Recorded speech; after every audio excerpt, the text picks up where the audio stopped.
Televerti deebnee dhufnee Oromiyaan umrii labata sadii oliif cunqurfamaa falmachaa lola duula alagaatti sofirraa ittisaa jiraattus guyyaa tokkoof illee jireenya waldhaansoo keessatti faccisuuf danda'u taasiftu addaan kuchee hin beeytu.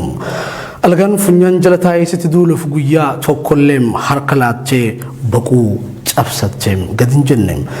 Diplomaatota fi barreessitoota seenaa mataan alagaa afaan cuqqaaleen kaan isaanii immoo seenaa dogoggoraa barreessuun mataa Oromoo gad qabuuf yaalanis hayyootaan gadaamessa Oromiyaa keessaa dhalataniin seenaan dogoggoraa maqaa sabichaa balleessuuf bareedduu barreeffameen sossororamee qajeelee ol jeebsin deemeen. Bara Itoophiyaa alagaan akka isaaf ta'utti jaarrattee fi ammas immoo jaarrataa jiru keessatti hayyuun beekan waayyuu fi qaroon saba Oromoo akka lammii lammaffaatti ilaalamuun hojiinsaas ukkaanfamaa dandeettiinsaas haguugamaa waan Oromoo ta'e qofaa fi dhamaa dararmaa fi ajjeefamaa tureera. Har'as hin obbaafanne gochamaa kanam akka kabajaa Amati abbootii isaaniitiin kallaan ilmaan nafxanyaa fi jaallattoonni sirna abbootii lafaa har'as tooftaa ammayyeeffachuudhaan beeka fi hayyuu Oromoo diinuunfachuun dhiisne kan dur ifaan ifatti maaliif Oromoo taate jechuun akka waaqni itti nama uume balaaleffachuudhaan abbootiin isaanii abboota keenya godhaa turan har'a ammoo ilmaan isaanii yaadicha fooyyeffachuudhaan maaliif waan Oromoo dubbate jechuun nama waan Oromummaa dubbatuun yakkamaam shoror keessaa fi nama jaalala biyyaa hin qabne taasisanii Danga jaalala biyyummaa aadaa isaanii faarsuu maqaa ofii afaan isaaniitiin moggaafachuu godhanii tilmaamachuun guddaa nama keenyaa fuuncan cancalanii dhaddacha sobaatti dhiheessaa jiru. Kana qofaas miti ilmaan qaalii sabichaa ta'an kanneen kiyyoo nafxanyaa isaa haarofticha dirri gubbaan halluu sobaa dibamee jiru kan maqaan bilxiginnaa jedhamu keessa seenuu fi didan ammoo ajjeesuun biyyaa baasuun du'a qaaliiwwan Oromootiin siyaasa isaanii godhachaa jiru.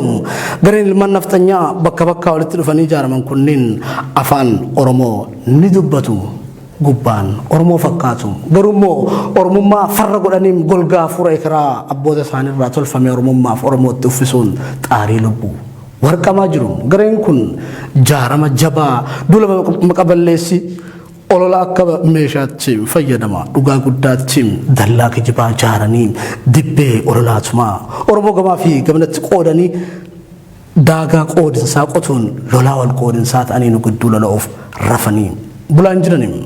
Kana qofaa miti gareen kun sirna biyyattii bulchuu keessatti caasaa jabaa waan qabaniif sirnicha dhuunfachuudhaan sirnicha keessa namoota jajjaboo Oromoon qabu rukutuu mormitoota gurguddoo sabichaa ala ijaajjan balleessuu hidhuu fi diiguu akkasumas immoo gubbarraa hanga gadiitti waan Oromummaa urgaa'u haxaanii balleessuu irratti hirriba malee hojjechaa jiru. Kanaafis akka ragaatti taateewwan tibba kana keessa mootummaadhaan raawwataman wajjin ilaalla. Kan daawwachaa jirtan qophii mil'uu tibbanaati. Mil'uun keenyas akkuma itti fufeetti jira.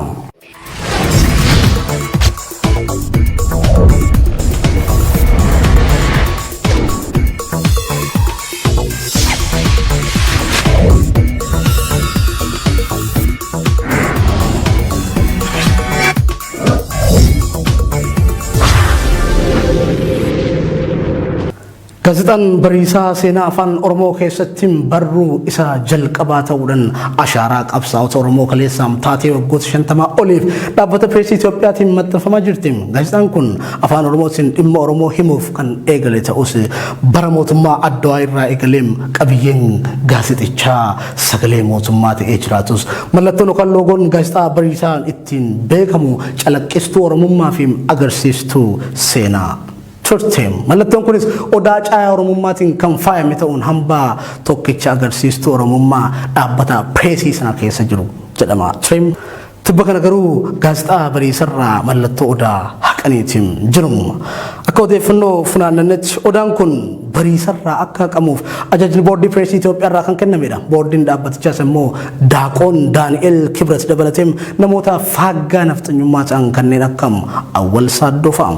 Daaqoon Daani'el Kibret gorsaa muummicha Ministeera Abiyyi Ahmad yeroo ta'um yeroon inni boordii dhaabbata pireesii Itoophiyaa ta'ee filamu ilmaan Oromoo fi qoqamtoonni mana marii bakka bu'oota uummataa keessa jiran namichi kun mirga sabaa fi sablammootaa eegamutti nama gammaduu miti nama Oromummaa fi hordoftoota amantaa biroo hedduu jibbuudha jechuun mormii guddaa irratti kaasaa turaniin dhaggeeffannee walitti deebina.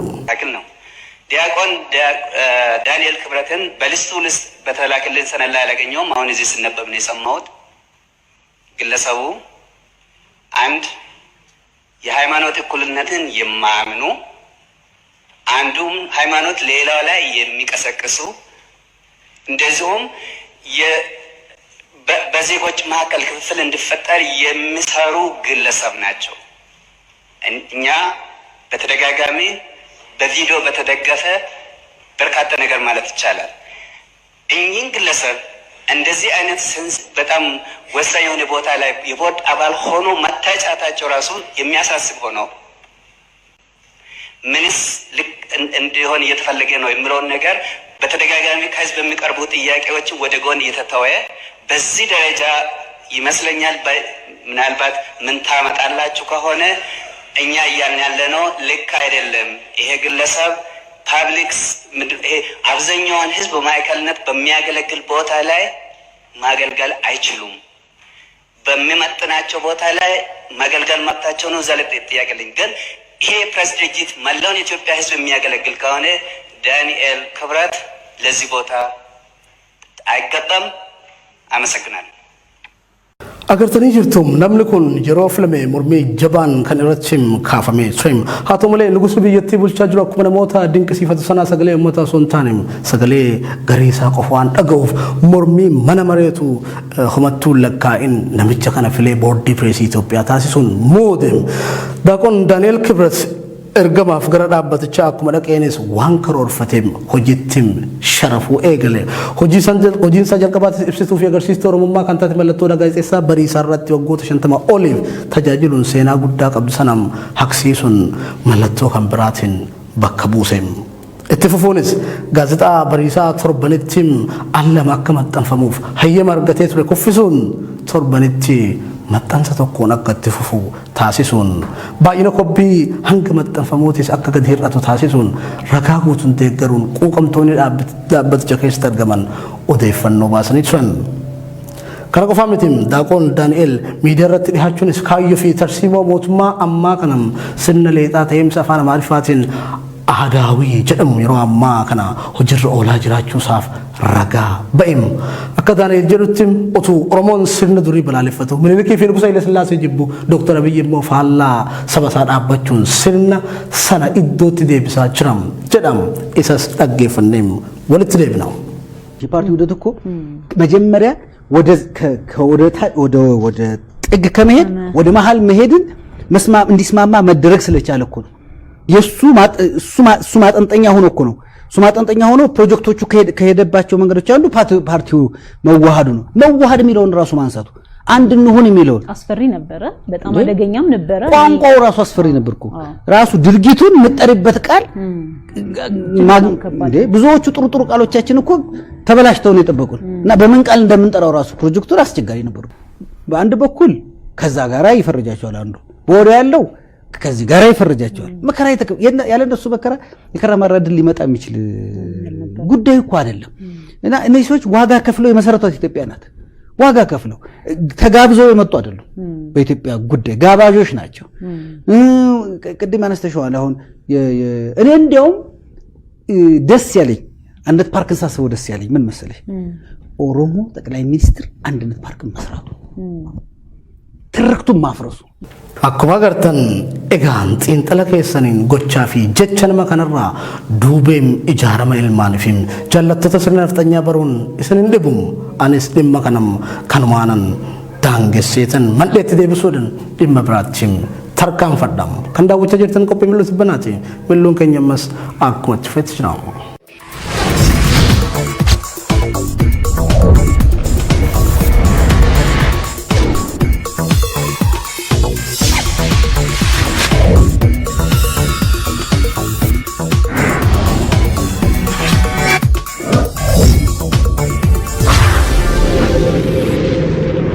Taateen guddaan mata dureen tibba kanaa ta'ee jiru ammoo dhimma heerri biyyattiin jijjiiramuuf deemuutiin waggaa lamaa asitti hayyoonni Oromoo kallattii adda addaatiin dubbachaa kan turan mariin uummataa fi saboota biyyattiin karaa ifaatiin odoon adeemsifamin heerri biyyattiin ittiin bultu garee tokkoon jijjiiramuuf deema dubbii jedhu ture.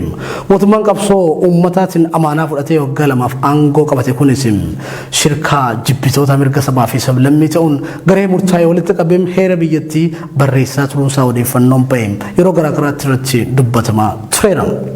Hiriira deeggarsaa uummanni Amaaraa magaalaa Bahar Daar irratti waggaa 2 dura taasisan jijjiirran heeraa gaaffii jalqabaa ta'een dhiyaatee ture.